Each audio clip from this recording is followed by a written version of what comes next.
Hello, and welcome to this special preview event. I'm Tony Aiello with CBS New York. I've been around the Westchester County art scene for more than 20 years. I've never been more excited about a public art project. Vinnie Bagwell's Enslaved Africans Rain Garden, brilliant in its design, skillful in its creation, profound in its impact. It humanizes those who suffered the inhumanity of a not-so-distant time. Already on display at the Yonkers Public Library, Isati, a majestic Liberian woman, dignified and graceful despite being enslaved. And Themba the boatman, equipped with valuable skills and a desire to help those seeking freedom. Now, 3 additional figures to complete the group. Sola and Olumide, childhood companions with fading memories of their homelands. And Bibi the elder, pausing during her labors to reflect and pray. The group, richly detailed and profoundly moving, realized by the talented hands of artist Vinnie Bagwell. Boy, it's been a long time. 12 years goes by in a flash. I remember the first time sitting knee to knee with Patricia McDowell conceiving the Enslaved Africans Rain Garden. And she asked me, how long is it going to take? I said 10 years, if we don't have any glitches. And, well, it's 12. But still, it's been an amazing adventure. And I'm so excited about seeing the 5 of them in the same place at the same time. Of course, I'm really psyched to have them permanently installed, but this is a major milestone. They're all finished. And to enable people to be able to see them cast is exciting. I just can't wait for you to see them. Thank you, Vinnie. And Vinnie, I know you are grateful for the support and advocacy of so many who have led us to this day.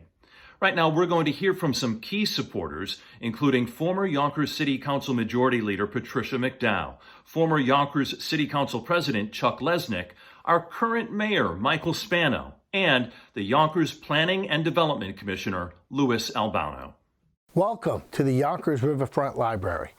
12 years ago, it was hard to believe that there were no public artworks in the United States dedicated to the people who built the nation's foundation in the new millennium. Fast forward to today. We are in a pivotal moment as our nation focuses on closing the racial divide. Hope has been returned to the people.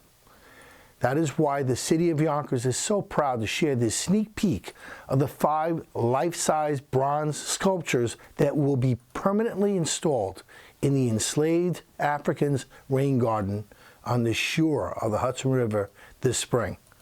The garden positions Yonkers in a history as a leader shepherding racial equality through art in a public place that is accessible and tangible to the community. It creates an urban heritage destination that highlights the contributions of enslaved Africans and humanizes them in our memories. Yonkers has had a long partnership with artist Vinnie Bagwell, a pioneer in the community, making sure we don't forget our roots. During the creation of her first public artwork, the First Lady of Jazz, Ella Fitzgerald, she introduced our youth to a new medium.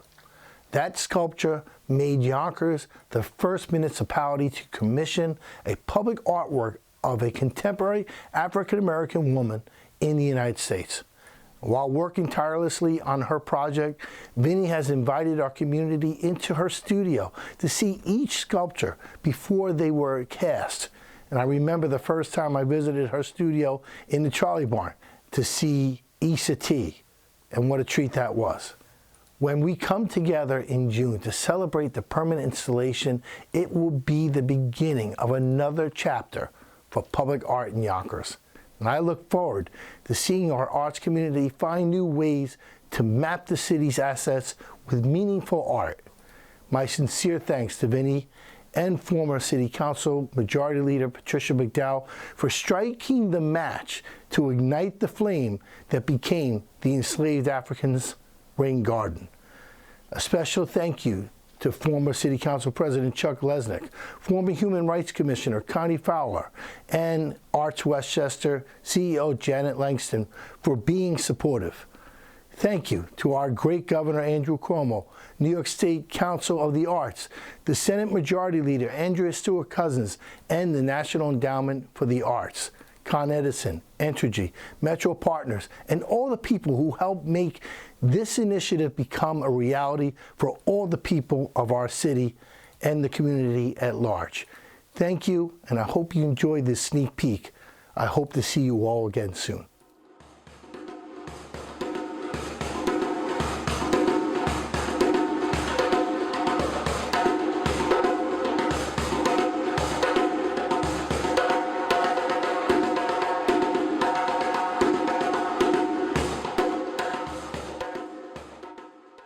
Hi, my name is Patricia McDowell. I am the former Majority Leader of the Yonkers City Council. Welcome. This day has finally arrived.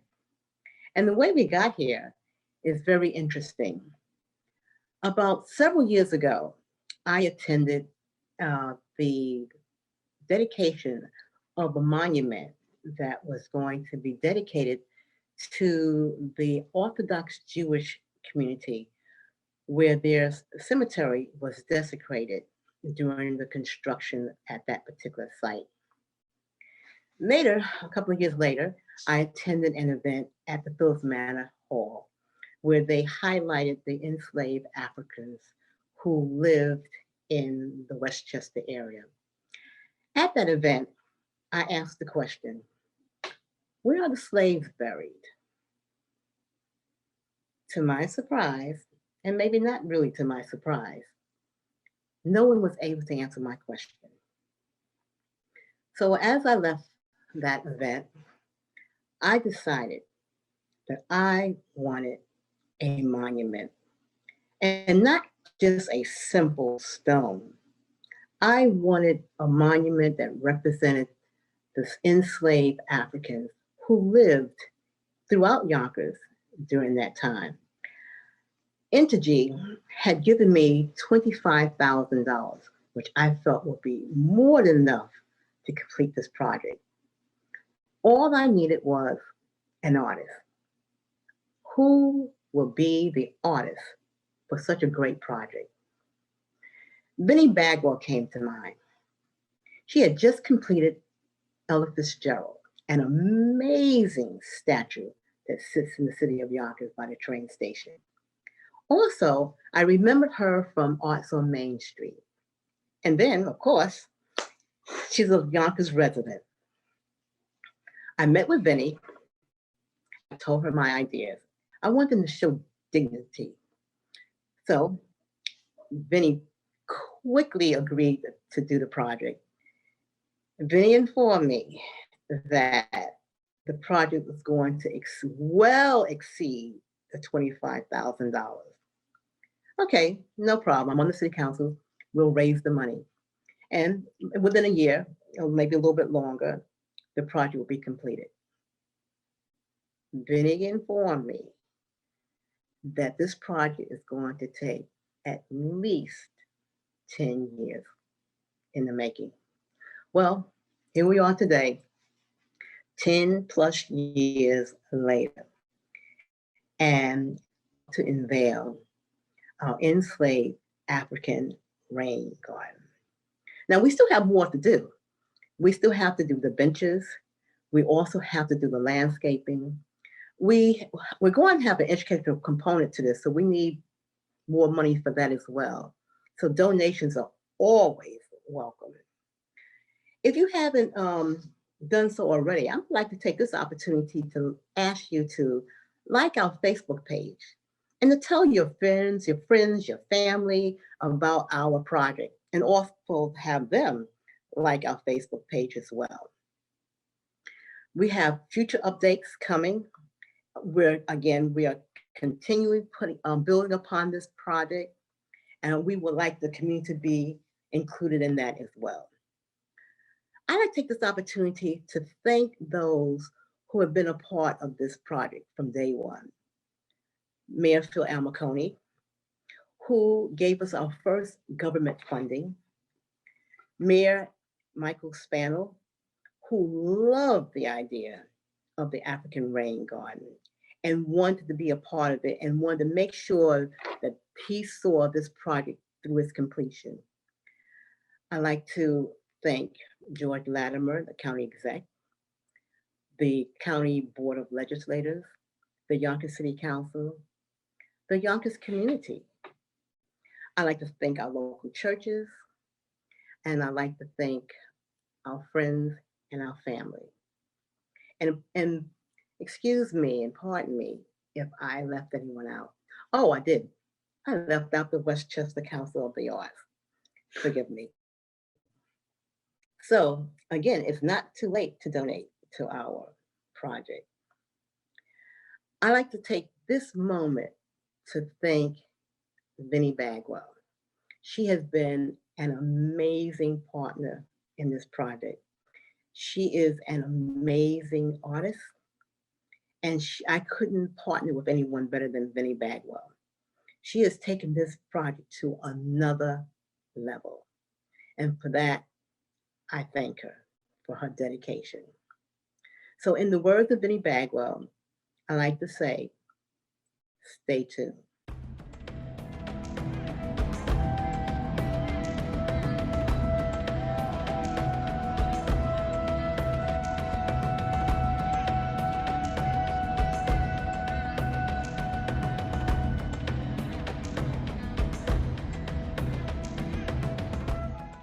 Hello, my name is Lou Albano. I'm the Commissioner of the Department of Planning and Development for the City of Yonkers.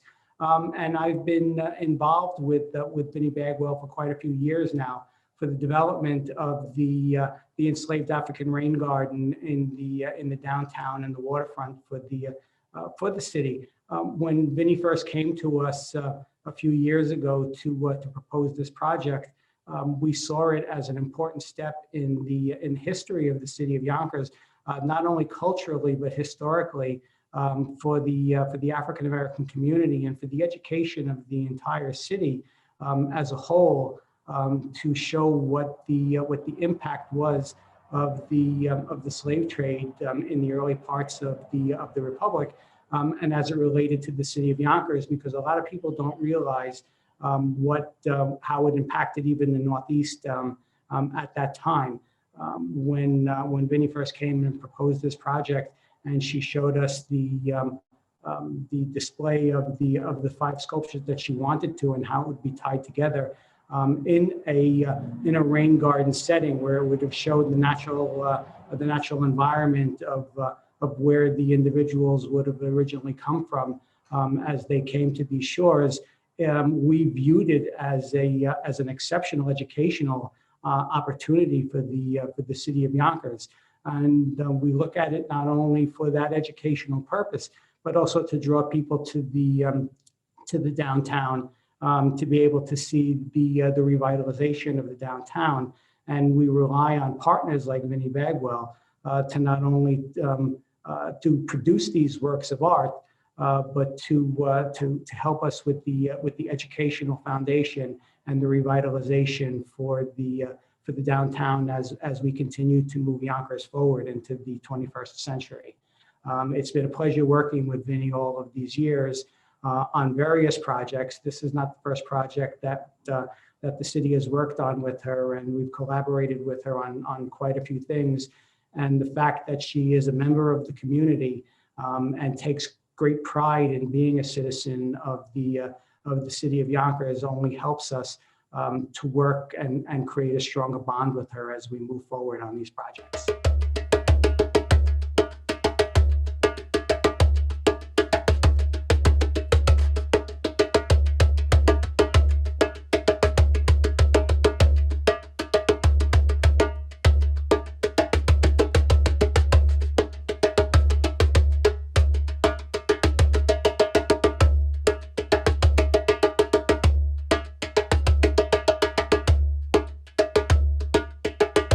Hi, I'm Chuck Lesnick, and I'm standing here in Yonkers on the shores of the Hudson River. And several hundred years ago, as this city was growing, it had a thriving population of white people and black people. And the story of the black people really was never properly told. We have the Philipse Manor Hall in Yonkers, which was a hub for commerce, but it was also a hub for slave trading. And we in the North don't like to talk about the fact that we were a hub for slave trading. We think of it as a Southern problem, but it really was something that our economy was built upon as well. We have a vibrant African-American community in Yonkers now, including Vinnie Bagwell, who's not only a renowned sculptor worldwide, but a great storyteller. And the story she's telling here with the Enslaved African Rain Garden that's going to be right here along the Hudson is the story of people of the time, not specific people, but prototypical people who represented the Africans who lived in Yonkers at that time. And I am looking forward to that story coming to life through the sculptures that will be standing here. Vinnie has a presence already in Yonkers with the Ella Fitzgerald statue that was put in 25 years ago. I worked with Vinnie on that project as Director of Economic Development for the City of Yonkers years ago, and that's how our friendship began. And I was able to continue working with Vinnie during my tenure as Yonkers City Council President under several mayors, Mayor Amiconi, Mayor Spano, who helped secure funding with state and federal dollars, with the cooperations of lots of Yonkers municipal officials, lots of business leaders, lots of people in the community to make this installation possible. Thank you all. Key supporters of the Enslaved Africans Rain Garden include members of the Yonkers delegation in Albany. It is my privilege to welcome a woman who's made history herself, the State Senate Majority Leader, Andrea Stewart-Cousins, and the Chair of the Senate Education Committee, Senator Shelley Mayer. Hello, I'm Senate Majority Leader Andrea Stewart-Cousins. I want to congratulate my friend Vinnie Bagwell for completing the Enslaved Africans Rain Garden, which will be featured at the Yonkers Riverfront Library before it is moved to its permanent home on the waterfront. 156 years ago, slavery was abolished in the United States with the ratification of the 13th Amendment. As a nation, we celebrate that moment. But as a people, we know 400 years of history cannot be erased with the stroke of a pen. Slavery must be acknowledged and learned about. And I thank Vinnie for being an agent for social and educational growth for our community through her work. This project immerses us all in the untold story of enslaved men and women, young and old, who helped build our community, our city, and our nation. This exhibit focuses not just on what was taken from each of them, but on what remains, their strength, their identity, their contributions, while allowing each of us to confront their individual realities and consider them as our own. There is immense power in this project, especially for our young people in Yonkers. I hope they will take the opportunity to experience this living history firsthand. Again, congratulations, Vinnie, on completing this tremendous project. The City of Yonkers and our state are well served by your talent and your work. Hi, I'm State Senator Shelley Mayer, a proud resident of Yonkers and a state senator who represents a good portion of Yonkers. And I'm pleased to be here to honor the work of my friend Vinnie Bagwell and the Enslaved Africans Rain Garden project, and particularly the sculptures being displayed here at the Yonkers Public Library. You know, we sometimes forget that New York State played a significant role in the institution of slavery in the United States. It may be something we don't want to recall, but Vinnie's work reminds us that there were enslaved Africans right here in our own backyard, across the street at Philipse Manor Hall. And these individuals that she has displayed and recreated with these sculptures are individual human beings. And through her work, we are reminded that each one had a life, a story, an occupation, a passion that was forever altered by their status as an enslaved African. I'm particularly moved that there are 2 children among these sculptures. It really strikes at your heart that these children were part of the enslaved African community. But each of them is made human by Vinnie's work and by the creation of real life, large sculptures that force us to deal with the humanity of these individuals, and in fact, of a whole group of people who were enslaved. I'm honored to be able to celebrate this work, to credit Vinnie for her leadership, and to look forward to the Enslaved African Rain Garden when it is completed. Peace and love, everyone. Congressman Bowman here. I would like to congratulate Vinnie Bagwell on completing 5 life-size sculptures of enslaved Africans. The sculptures were inspired by the slaves that work on Philipse Manor estate. This is an example of the complicated history of America, the story of American wealth built on the backs of captured, stolen people. I look forward to seeing this work fully installed on the Hudson riverbank at 20 Water Street. Until then, I ask the family to join me in viewing the sculptures at the Yonkers Riverfront Library. Peace and love. Thank you. Vinnie's passion for this project was fueled in part by a desire to create another destination on the Yonkers waterfront. These figures of enslaved Africans will stand on land that once was part of a slaveholding estate. It's now open to the public, which increasingly appreciates the effort in Yonkers to reclaim public access to the Hudson River. Vinnie's design concept marries culture with nature, intersecting a painful history with a hopeful, sustainable future. It is impossible to imagine the Westchester art scene without Janet Langsam, the CEO of Arts Westchester, who's done more than anyone to bring people to the arts and art to the people. I'm Janet Langsam. I'm CEO of Arts Westchester, and I am a fan of Vinnie Bagwell. As an artist, she is non-paralleled. I first got to know Vinnie when she came to me to ask my support for a project that she was doing in Yonkers called Enslaved African Rain Garden. I thought at first maybe she wanted money, but no, she had money and she needed a fiscal sponsor. So she asked whether Arts Westchester could do that.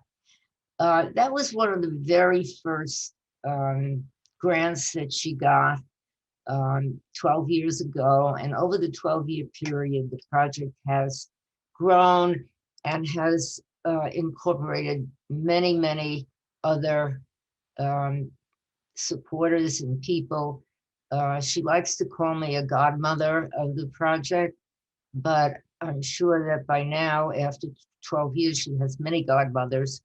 But what is extraordinary about this project are 2 things. First is Vinnie's extraordinary talent as a self-taught sculptor. She has a way of using clay and turning it into something extraordinary. And she has done that in Yonkers with the Ella Fitzgerald sculpture. But in fact, she's done sculptures all over the country. This particular project is really close to my heart because Vinnie, who was born and lived in Yonkers until she was 10 years old, wanted to do something that would honor enslaved Africans in Westchester County. The Philipses were a family that were very well known, both as Dutch colonists, but also as slave traders and owners. And in Westchester, there really isn't a place where African Americans are honored for their contributions to the county and to the prosperity of Westchester. And there is a long history of their contributions to Westchester County. And Vinnie, who loved Yonkers and loves Westchester County, wanted to be the person to tell that story. And she does that so well with 5 figures of slaves, more or less a composite of slaves that worked in the Philipse properties in Yonkers. And I believe they were slaves that were manumitted long before others were freed. But for a young girl in Yonkers to come back and create a legendary place for African Americans, not just in Westchester, but in this country, to be able to honor their ancestors and the contributions that they made to this country is remarkable. And so I say, I am a fan of Vinnie Bagwell. I believe she's a hero to her people.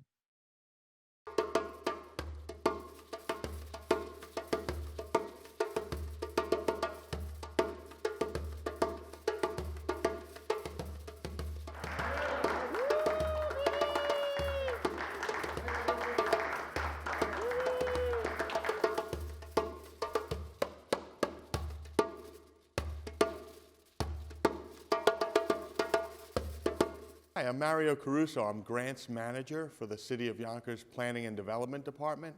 And I've been managing this project alongside artist Vinnie Bagwell for the past 11, 12 years of planning these 5 sculptures, that it's so exciting that they're all done now. So we have now got Bibi, the elder woman, being installed in the Riverfront Library, as well as the children now are here alongside Isati and Themba, the boatman, that have been here since November of 17.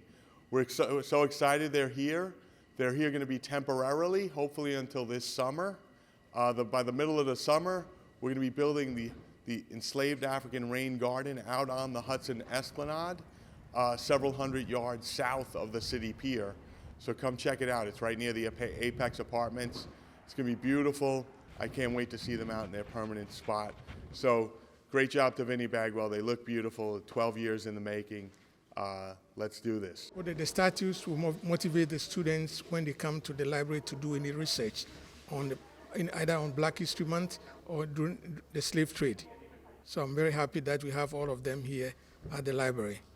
I can't believe Bibi's here. I can't believe the twins are here either. It's been a long road for Vinnie.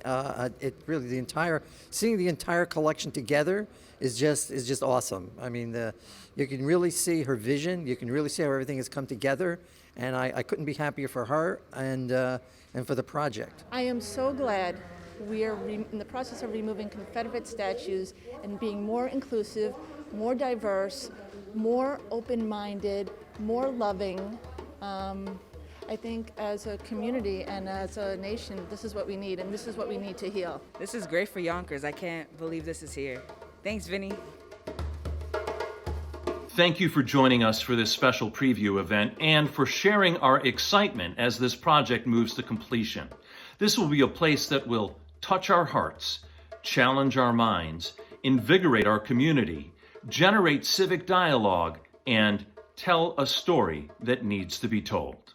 We are working towards a completion date, 2021, the official dedication of the permanent installation of the Enslaved Africans Rain Garden on the Hudson River in Yonkers, New York.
But I just want to say what a pleasure it is, how happy I am to be involved in Vinnie Bagwell's Enslaved African Rain Garden project in Yonkers. I can't believe it's been 12 years.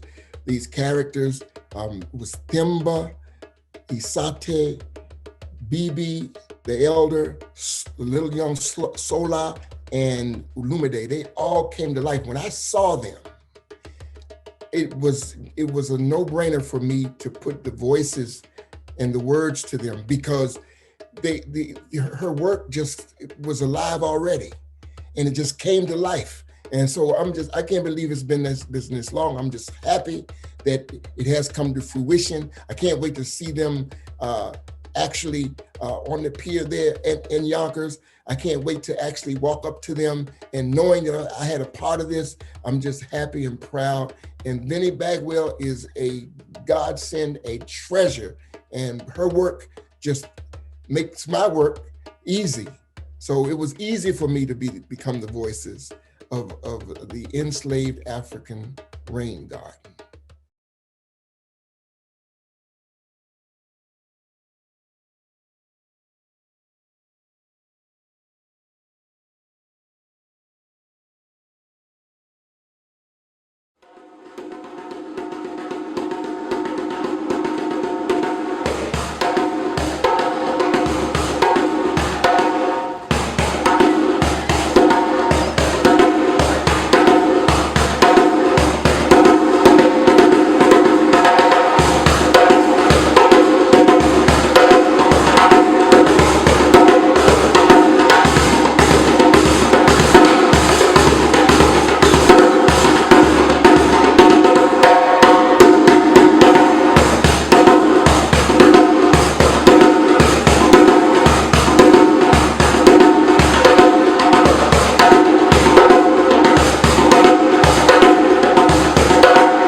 My name is Themba Isakibe. Themba meaning faith, hope, trust. Isakibe meaning Lord of the boat, Master of the sea. My first language was isiZulu, from the Bantu. I was taught Portuguese by my original captors and Dutch by their successors. So I beg your indulgence in my feeble attempt at using the English tongue. I was born in Namibia, what the English call Angola, the West Cape, South Africa, in the year 1670. Born by the sea, for the sea. Indeed, I could swim before I could walk. Before I was 10, I could pilot through inland passages. Lagoons and barrier reefs presented no problem to me. I could negotiate shorelines, low tide or high. I knew water markings and wind speed, could navigate with full moon or no moon at all. I was a boatman who saw 15 rains before I was kidnapped and brought to the shores of America. As a child, I was besieged by many stories of slave catchers who, in the dead of night, stole children from their villages. Countless stories of black devils who dragged little ones to slave pens where they were never seen again. Many stories of the white-eyed ghosts who put people in the bellies of big boats and sailed them to the end of the earth. In my 15th year, fortune would befall that I become the narrative and render legitimate all the old wives' tales I had heard. For I found myself chained and manacled in the hold of the slave ship King Charles. My words cannot do justice to the misery attached to the journey. The totality of the suffering defies description. Suffice it to say that no human should suffer such, and I can imagine no hell worse than the belly of a slave ship. the hold is a dark place, void of the sun. We were only brought to half deck when we were fed and washed. I thereby lost track of the day, so there was no way I could measure how long we were at sea. When we landed upon these shores, I could understand but few words and was removed to being pushed and shoved by way of communication. However, I was pointed out as a boatman, an able seaman who knew ships and sailing.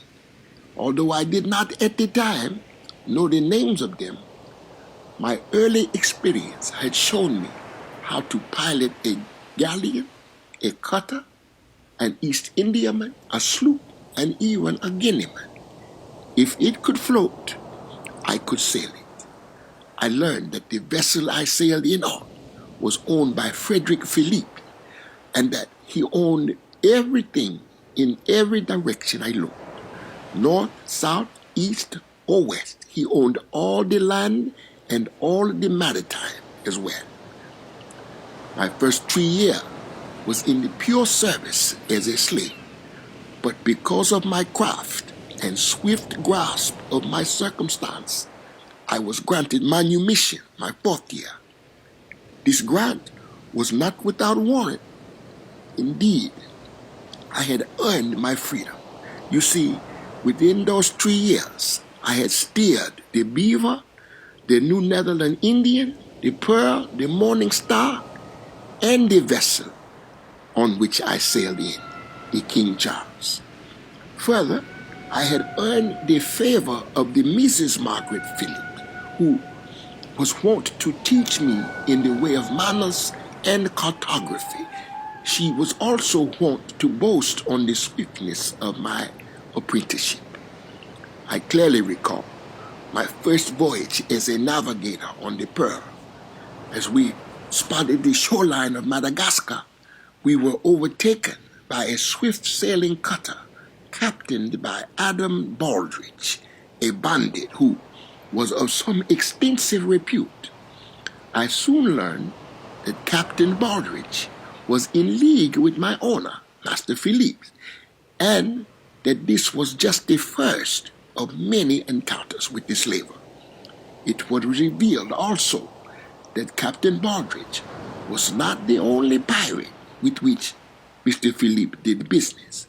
I also learned that, as genteel as she was, the Mrs. Margaret was no stranger to the scabbard and sword. My third exploration was of such significance that the story bears telling. I was now used to being at the helm, the captain only being responsible for such duty at landfall or at such time when the sea was exceedingly distasteful. It is no light fare keeping a ship steady, fighting mast and keel and sail. On this day, we collected no less than 50 poor souls off the coast of Guinea. I remember there being 40 men, 8 women, and 2 children, a boy of perhaps 10 and a girl of perhaps 7, whom all were in dire disrepair, to say the least. A part of my duties had evolved to interpreting, or it is better said, trying to interpret for my countrymen.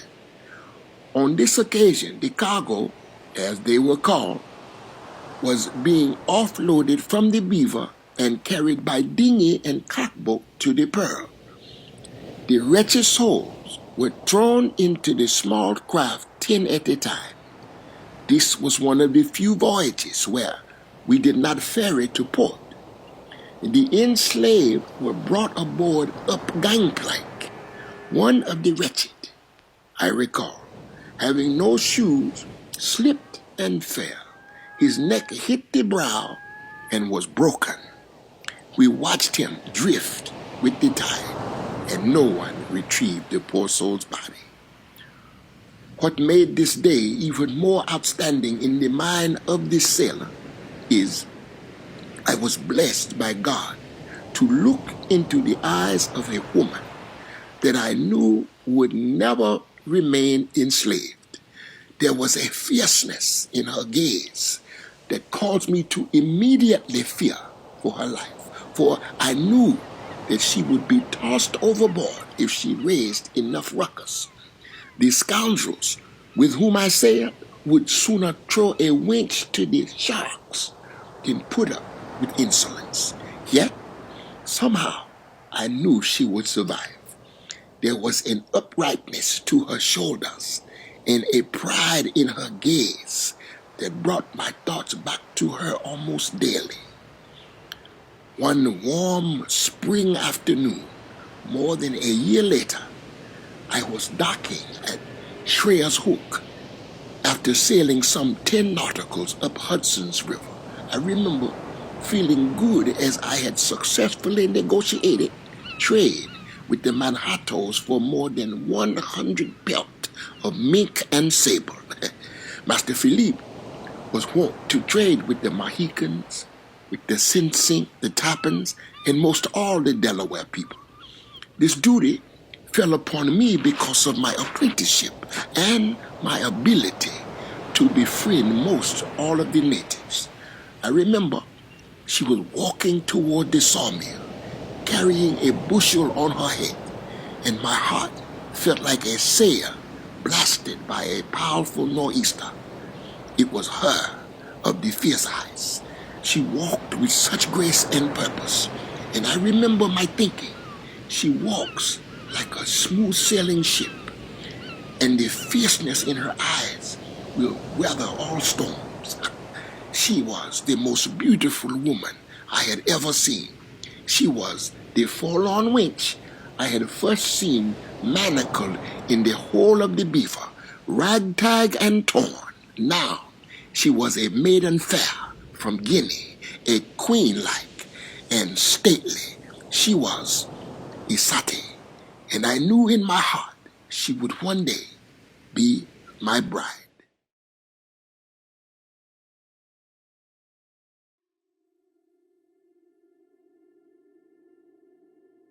My name is Isati, which means to mend, to sew, and to heal. Although I was captured by the slavers at the place they now call Guinea, the true name of my home is Mamo. I am the Futa Fula Fulani and the people of Songay. My family are weavers, seamsters, and seamstresses to the royal families of Songay. There was no fabric that could not be spun. There was no silk that could not be woven. And it was widely recognized by all that I was born with the gift of knitting and stitching. By the time I was 14, I was well on my way to becoming #1 seamstress in my village. Indeed, it was believed that God himself guided my hand. Before my capture, I was being prepared to oversee the creation of most all the apparel worn at every coronation or festive occasion, for I was the daughter of Matumbe, the chief needleworker. My days were spent learning, reading the text of the ancients and studying the rich and glorious history of my people. School was filled with stories of conquest and intrigue. I loved the oral tradition of our griot, Malibu. He could change the atmosphere with his voice. The young of the village would sit for hours and listen to story after story, tale after tale. It was our task to remember, then retell the tales to our family and friends. The day of my capture will never be forgotten.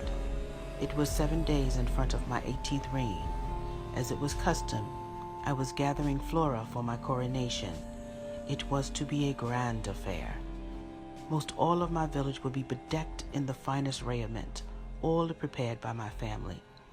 By the year 1670, my village had been trading with the Dutch, Portuguese, Spanish, and French for more than 200 years. I had heard stories of kidnappings, but because of my status, believed no such ill fortune would befall me. I, along with 2 cousins, ventured west into a garden filled with marigold, as it was the color of my raiment and the flowers which lined my apprentice mantle. One moment I was bending and gathering, the next I was surrounded by 20 or more tall men from a tribe I did not know. They threw a sack of burlap over me. I was knocked to the ground and lay there for a long, long time. When I was jostled awake, there were other men who placed chains and manacles on perhaps 15 of us, some of whom were from my village. We marched for 3 sunrises, and each day there were more of us. When we came upon the shore, there were perhaps 20 or more white men, whom I believe had been released from hell itself. The rabble had long hair, blue-white eyes, and they smelled like wet goats. They laid the lash upon the backs of those who moved slowly with whips made of bull hide. While shouting words that none of us could understand, they screamed and spit like madmen. We were thrown into canoes and shipped out to the Man-Eater. Man-Eater is the name that was given to the big boats that swallowed my people and ate them while alive. Before this journey was over, I wished 100 times that the legend was true, as death would have been a more pleasant outcome than the fate that had befallen me. I have no way of conveying how much time was spent in the belly of the Man-Eater. I don't have words in English to explain the miserable state of the wretched souls that were thrown atop each other like mackerel from a fisherman's net. If not for the fierceness of my pride, all human dignity would have been stripped from me, as it was stripped from so many poor souls. There are no words that properly explain the expression on one's face and how the light of life leaves one's eyes while they're yet alive, just before they leap to certain death in the raging sea. There are no words that convert the sound of weeping and wailing. There is no translation for the moaning and anguish delivered through the cat o' nine tails.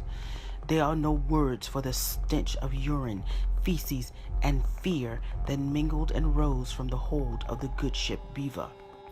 After sailing perhaps 2 fortnights, there is no way of knowing exactly. We are transferred from the Beaver to the Pearl. I remember seeing one of my countrymen slip on the plank. His neck snapped like a green bean. He tumbled to his death and drifted off with the tide. I recall my thinking was that he might be better off than the surviving lots of us. On the Pearl, I was thrown in the hole beside several sacks of cayenne Carter red pepper. There were 2 who lay beside me whose bodies reacted to the pepper in a manner that caused their bodies to swell. Their eyes bulged and hives broke out all over their skin. They moaned and groaned as their bodies bloated and swollen to almost bursting. The black pilot of the ship, who was not the captain I would later learn, was the cause of me being removed from beside the pepper. I must say that, had he not provided intervention, I would have died from my fits of sneezing and coughing. We arrived at New Amsterdam in the high heat of summer. There was such a bustling ruckus and busyness banding about that confusion seemed to be the order of the day, and there were as many black milling about as white. I was taken to a tavern where I was washed by some black women who spoke only Dutch, Portuguese, and a dialect of Mindi that I could not understand. They fed me, washed me, cleaned my hair, and put a dress on me that was so heavy it felt like walking with bushels upon my shoulders. After 2 sunrises, I was placed in a horse carriage with 2 children, a girl around 10 years of age and a boy around 8, along with another wench, as we were called. It was a day's ride from the dock to Hudson Bay to the sprawling green estate at Philipse Manor. The strangeness of the dwelling confounded me, for I had never seen anything similar. We approached during the night, and the lanterns in the 2 large windows made it appear to be a huge monster with yellow eyes, with smoke billowing from 2 chimneys that looked like ears on either side. It was as terrifying as a slave ship. We were taken to a small wooden hut, one of perhaps 10 lined along the south side of the estate. There we were given food, water, and blankets. On the very next sunrise, we were all, more than 30 or so, including little Sola and Olumide, forced to stand in a line as the Mrs. Margaret Philipse, an overseer named Master Henry, and 2 house slaves inspected us. The missus appeared to have no lips, just a cruel line where her mouth should be, and the meanest set of eyes I'd ever seen on a human. After inspecting us all, she came back to me, and the line where her mouth should be softened a little. She beckoned me from the line and instructed both Sola and Olumide to accompany her to the manor. It was there made clear that I was to see after the children. After the children, I worked from can't see to can't see. I emptied the slop buckets. I scrubbed and cleaned the linen, the walls, the doors, the soot from the fireplace and the soot from the kiln. I washed the windows, the dishes, the pots and the pans. I swat the carpets, swept and mopped the floors, scraped the wax from the candle holders, mended the curtains, dusted the furniture, and fed the dogs. I slopped the hogs and fed the chickens. I milked the cows and cleaned the troughs. I polished the silver and the guns. I washed the clothes, darned the socks, sewed the sweaters and the coats. When I expect I worked 18 to 20 hours a day, I worked till my back, my knees, and my hands pained me to tears. There were 2 occasions where I saw the boatman named Themba who had rescued me from the death of the red pepper. Once, while I was braiding Sola's hair, he entered the rear of the mansion, never seeing me. And once, when Olumide and I were at the wharf collecting perch and codfish, he never saw me.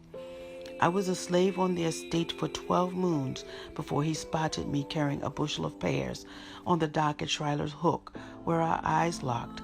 My heart forgot to beat for a time.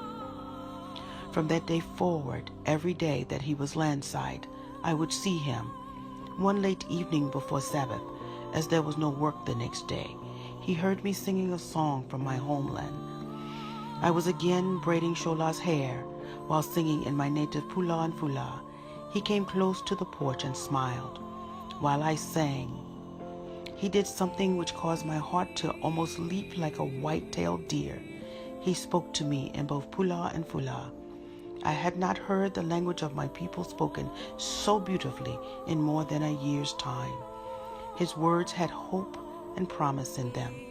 When he finished speaking and I continued singing, it was his voice which made the music.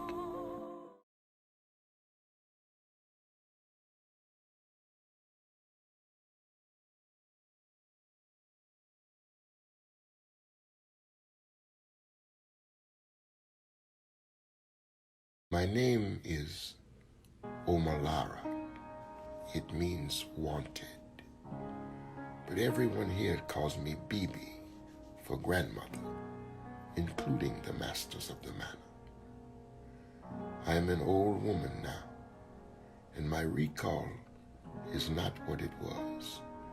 But of the things I do remember, I shall share with you. Perhaps it would be better served if I were to explain how I came to acquire both my name and my present condition.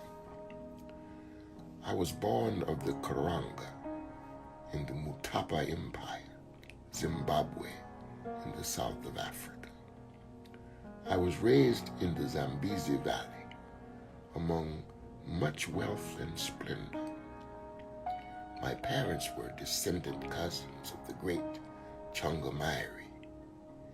They would tell stories of the king's court in all its magnificence and were well respected throughout the vast city and all its provinces. My father was a scholar and our village griot. He not only made known the oral traditions of our people, but he transcribed what was spoken into the written word as well. Much of my time as a child was spent learning. By the time I was 10, I could speak many dialects of Swahili, and I could also speak dialects of Igbo, Portuguese, and French. I was betrothed in my 15th year, married in my 18th year, and had bore this world 2 wonderful boys by my 21st year. Their names are Jamba and Isa. My 33rd year is when everything changed. The Portuguese slave catchers, called the Chikunda, they invaded most all the provinces save that of Batua, where the great Changa once ruled. I remember it was the rainy season, and it was my duty to tend to my mother's sister, who was with child. In the midst of my aunt's delivery, the slave catchers came, like a swarming herd. The Chikunda were slavers mixed with conquistadors from Portugal. They waylaid our entire village. They destroyed everything in their sight. The older men and women were massacred by the hundreds. My Bibi, my grandmother, and all the babus, the grandfathers, were slaughtered. I have never laid my eyes on my mother, my father, my husband, or my children since that day. That day, I lost my family and my freedom. More than 50 of us were marched down to the river. The youngest were tied together with rope. The older were put in iron shackles around their legs, and the strongest even with neck shackles, I remember. We were forced into canoes and taken miles up the Zambezi. I shall never forget my cousin Asani and the blood. He was stabbed in his gut and thrown over the side for spitting in the face of a Chikunda. Asani means rebellious one. He died, living up to his name. 2, perhaps 3 crocodiles seized upon him at once. They tore him limb from limb, and he was mangled to pieces in front of our faces. It was a horror that shall never be forgotten.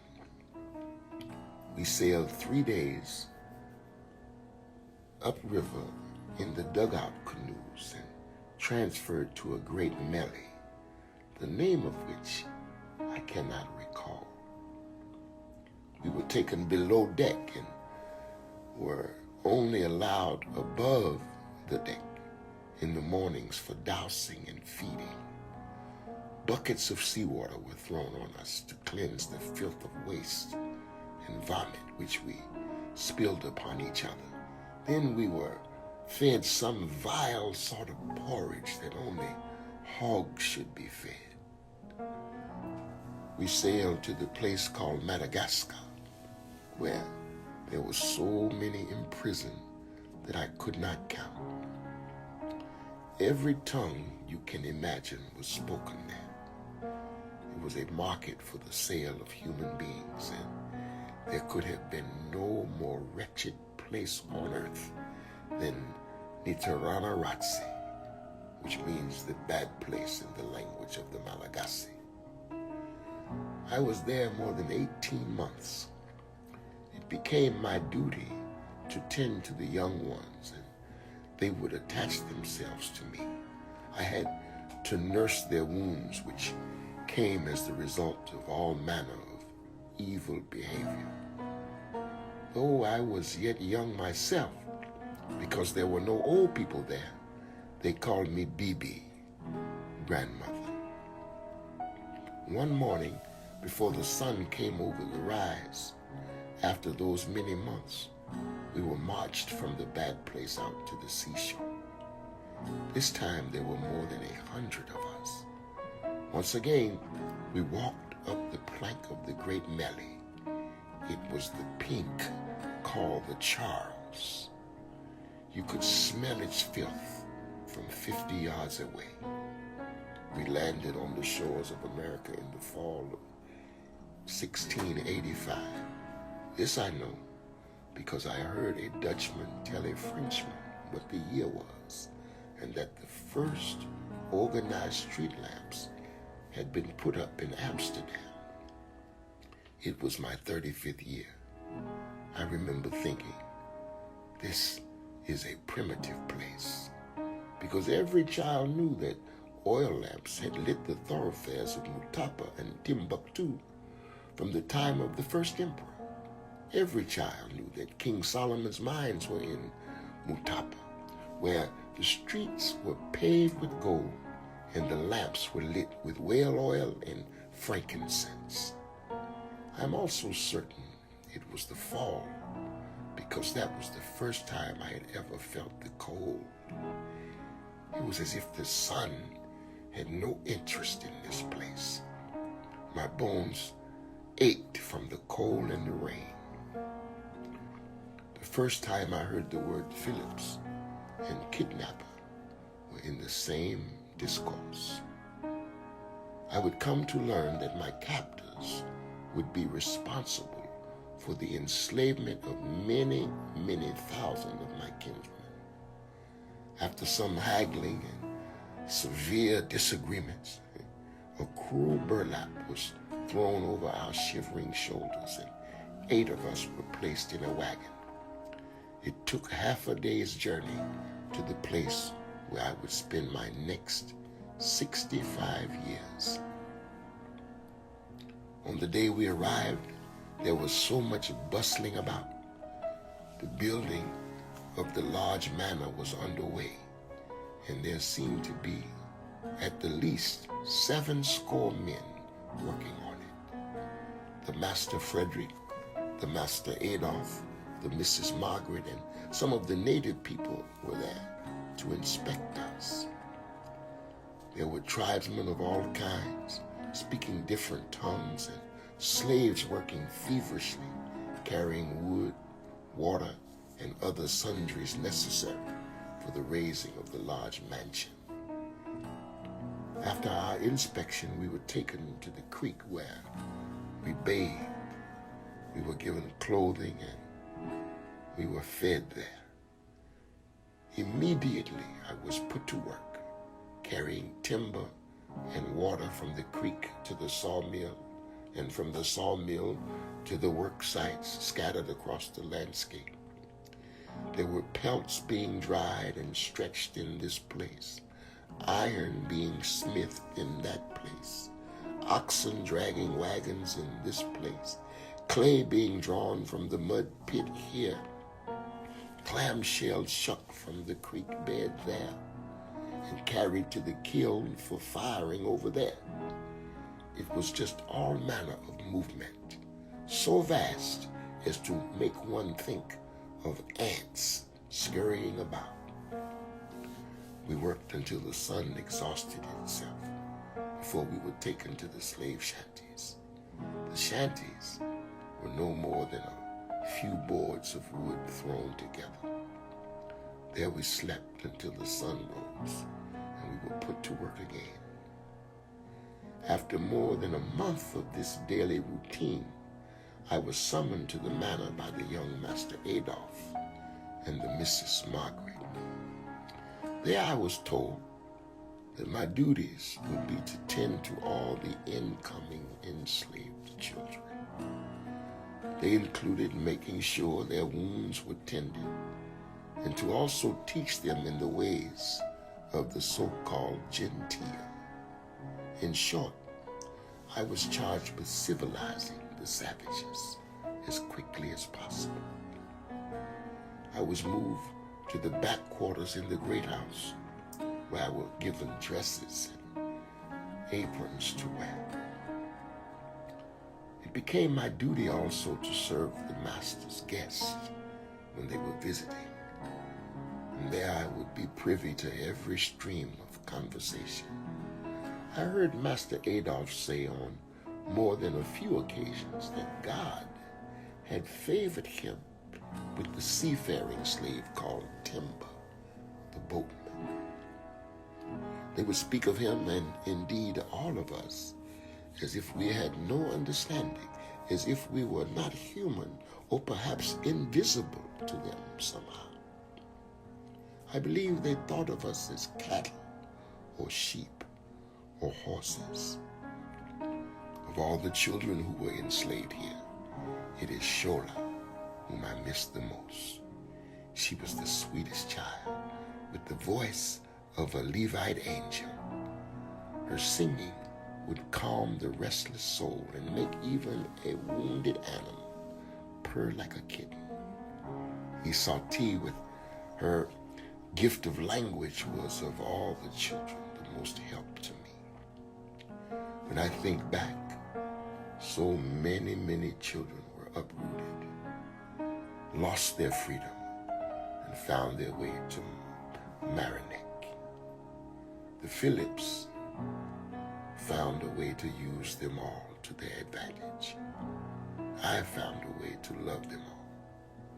Some were sold off to God knows where. Some worked till their deaths right here. Some worked the upper mill.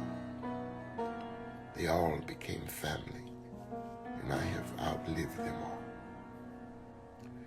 You see, we were not allowed to bury our dead at Sleepy Hollow with the whites. So we fashioned our own burial ground on the knoll just west of the upper mill.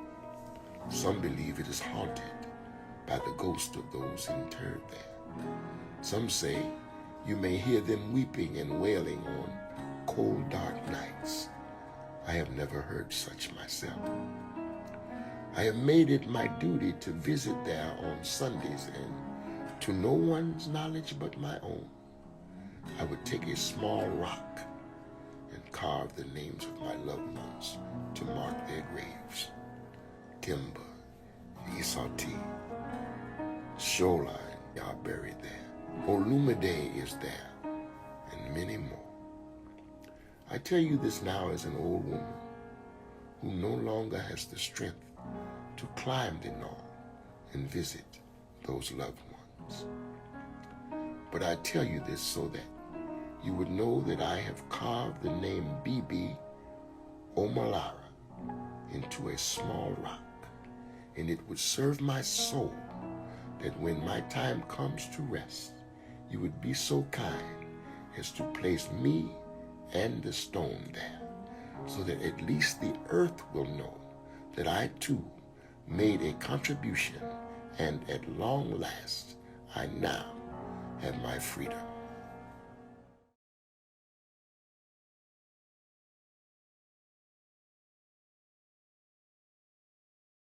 My name is Sola, Sola. It means God's grace. I was born on Nobaraha, Ile Sainte Marie, which some call St. Mary's Isle. I am small for my age. Whenever anyone is told that I am 8 reigns old, they cut their eyes in disbelief. I only learned this, that I am small, from the slavers here and the Delaware tribesmen who worked the shipyard. They call me Little Sola, even though I have known 8 rain cycles in my lifetime. I know this because when I had lived to my 5th reign, my father placed a black diamond around my neck he had bought from the bazaar at Madagascar. It was the best day of my life so far. My father was of the Tswana, near the southmost tip of Africa. He was a nephew of the great King Mugali, ruler of Tswana, and all the land as far as any eye could see. My father traveled the whole world over, trading for the great king. He would tell stories of fierce lions, giant elephants, and long-necked giraffes. On one of his many trips back from Angola, I asked him why my name was so strange and not like other Malagasy.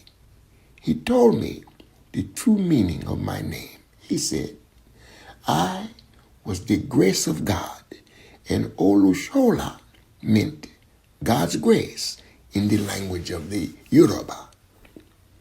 Not many days after my father gifted me with the black diamond, a blanket was thrown over my head while I slept. I was kidnapped from our home and taken to a dark hole in the ground with many more people. Some I had seen before. We were there for many days. We were then taken to a small sailing boat, the name of which I do not remember. We sailed for a short time and was set ashore at the very same place in Madagascar, where my father had bought the diamond. We were closed in a pen with many, many people like sheep and cows, far too many for me to count.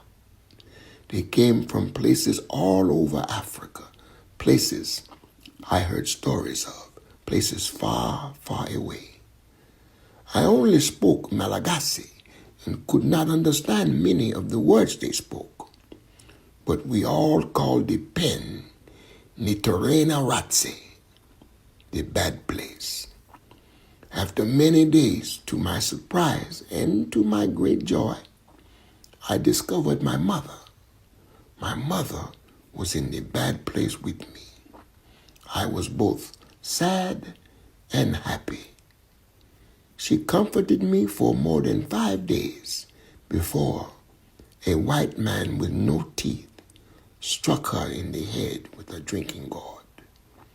I cried as the blood dripped from her ear.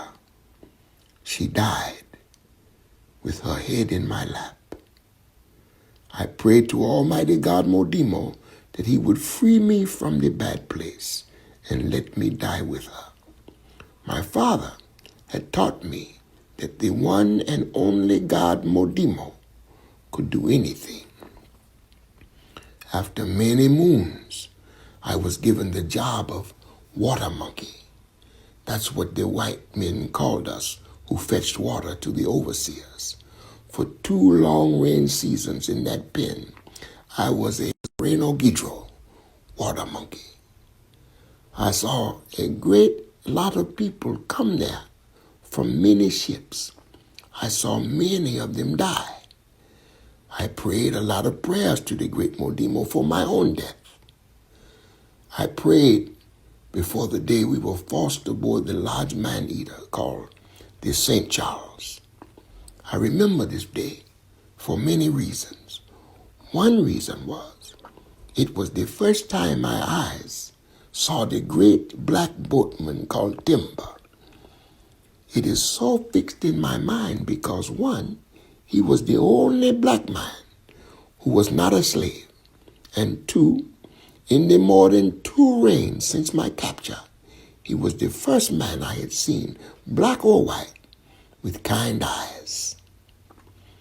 He sailed us to the coast of Guinea, where we were transferred from the Charles to the Beaver. Perhaps a fortnight later, we were again transferred to the Pearl. By my count, it was close to 50 of us. Other than seeing Themba's fine, handsome face every day, the main memory I have of the sailing is that twice daily we would be brought to the top of the ship and doused with buckets of seawater. The salt would sting our eyes and sting whatever sore there may be. I can remember also the great big whales. They seemed as large as the ship itself. I recall also the many, many dolphins who swam with such grace alongside the ships. At last we reached the shore of Turtle Island, the land the white man called America. I became very ill before we made landfall and was covered in blankets for most of the inland journey. I cannot recall most of it. When we finally arrived at this place called the Manor, I was awakened from my sleep by a very tall white woman called Mrs. I had first seen her on the ship St. Charles. She was very graceful, but there was a crease where her mouth should be, as though she had no lips at all. It is my belief that the missus had a special fondness for me, though she never smiled. It was clear she thought better of me than others. I believe this because of the fine raiment she provided for me. The missus took me to the large manor where there was a fire in a hole in the wall. It was so huge, like the Zoe cavern we would explore back home. I fell in and out of sleep due to the fever which had once again beset me, and remember very little except the flames from the logs in the hole in the wall. In the fire, I could see my home. Though it was just a dream, I could see the Lolo butterfly and their magnificent colors. I dreamed my ancestors spoke to me through the mouths of the Gidro, the lemurs, who spoke through the fire. Not many days after my fever broke, I was taken to the front yard of Philipse Manor, along with the boy who was with me in the pen back in Madagascar. His name is Olumide. We had been together for more than 2 years now. In Madagascar, on the Charles, the Beaver, and on the Pearl. All of the Africans who were enslaved at the manor were summoned to the front yard on that day. The missus handed Olumide and I over to a beautiful Dahomey queen who could have easily been my mother's sister. Her name is Isati. I remember it well and shall never forget, because it was the first time I had seen both kindness and hope in the eyes of any human being in the 3 rain seasons since my capture. She reminded me of my mother, my village, my home, where I longed to be. It fell upon Olumide and I to serve at the hand of Isati. We would accompany her to the shipyards and perform many chores. We would gather fruit from the market along with yarn of wool and silk. We would help with the preparing of meals, the scaling of fish, the kneading of bread. Every fortnight, Isati would braid my hair.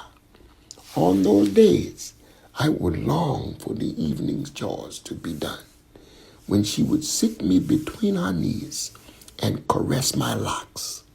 Those times were the best.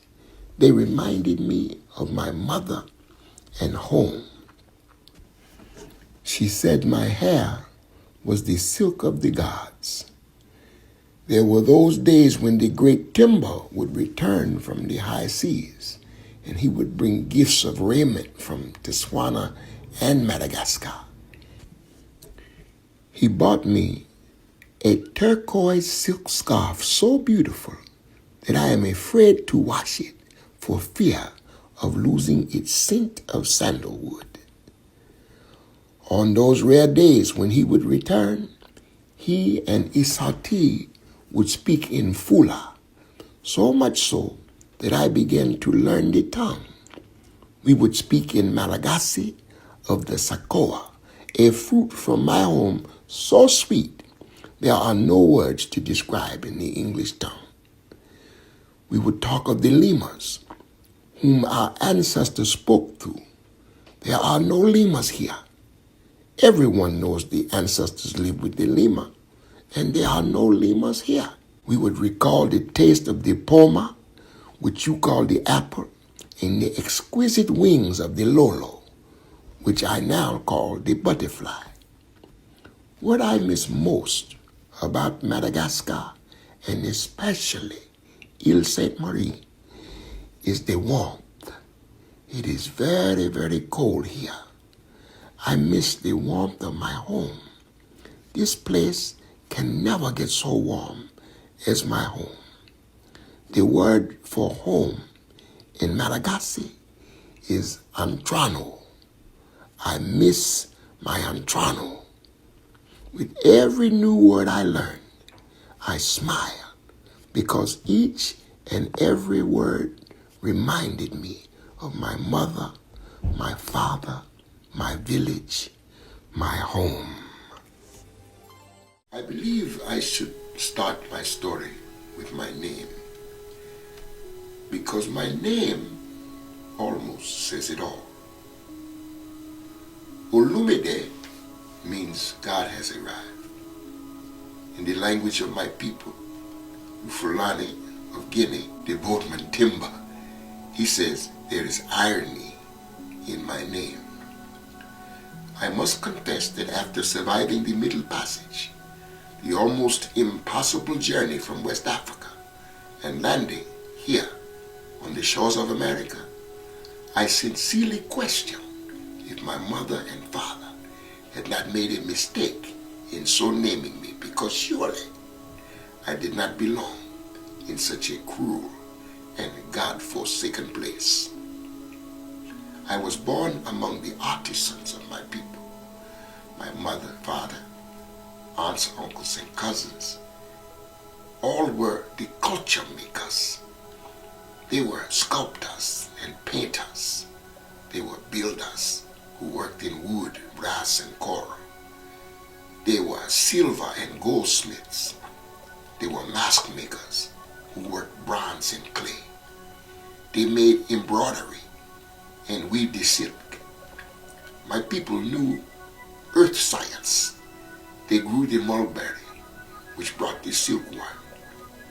They could conjure the silk moth from anafe cocoons. And their kente and sanyan cloth clothed my people. My uncle was the griot of our village. He could tell stories for hours, even days on end, and no one would ever tire of them. I can remember but little until my 7th year. Perhaps the events that ripped me from my home serve as a line in the folds of my brain, for they were so severe that I shall never in this lifetime forget them. As I recall, it was a bright sunny day and there was a great commotion. It seemed that from nowhere and everywhere there appeared 100 mandinke pounding on the djembe drum. Our village, Kumara, was a few kilometers west of Korosa. Korosa is known for its arts and its crafts, not war. We were all so quickly frightened. We were as your possum here, shocked motionless with fear, not able to move. The Mande warriors towered over me. They seemed as tall as trees. One placed a sack over my head and pushed me with his spear. 1 minute I was playing, the next I was being forced to a place I know not where. I have no way of knowing how long we were nudged and pricked to move along so, day after day. We marched from sun up till the sun set and were only fed enough to survive the journey, until we came to where the land ended and the sea began. There to behold was one of the most frightful sights of my life. It was the dreadful floating man-eater, the Melee. It was called the good ship Charles, though I have never learned why the word good was applied to it. We could smell the stench of its cargo a full day before we spotted it. It reeked of death and rank fear. Fear has a stink of its own. We were placed 10 at a time in a rough canoe and sailed out to the monster. It was known by all civilized people that the great beast would swallow us whole and we would never be seen again. Of the things I have done, it was among the most terrible. I remember there being 2 women with child. They were so terrified that just before we reached the vessel, they leaped over the side to their deaths rather than be eaten. by the wooden monster. I would soon learn that fate can be worse than death. Once we were forced onto the ship and placed in its hold, there are not many words to describe its wretchedness. The suffering was so complete that my only wish was to die and visit my ancestors. We were laid in the hold in rows like mackerel, one atop the other. The morning after the first night, we were forced to the deck at sword point and doused with seawater. The ship's crew would crack their whips and make us jump and skip, which they called dancing. It was a most miserable affair. At last, we came upon the shore of Madagascar, where we were moved to a very large hole in the ground. The Malagasy called it Neteranarazi, the bad place. I cannot be sure how many months I spent in the slave pen there, the bad place.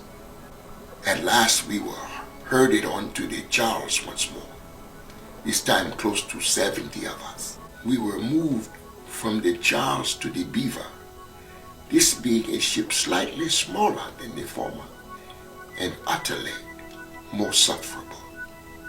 We sailed for what I now know is a combined 4 fortnights, moving once more from the Beaver, now to the Pearl.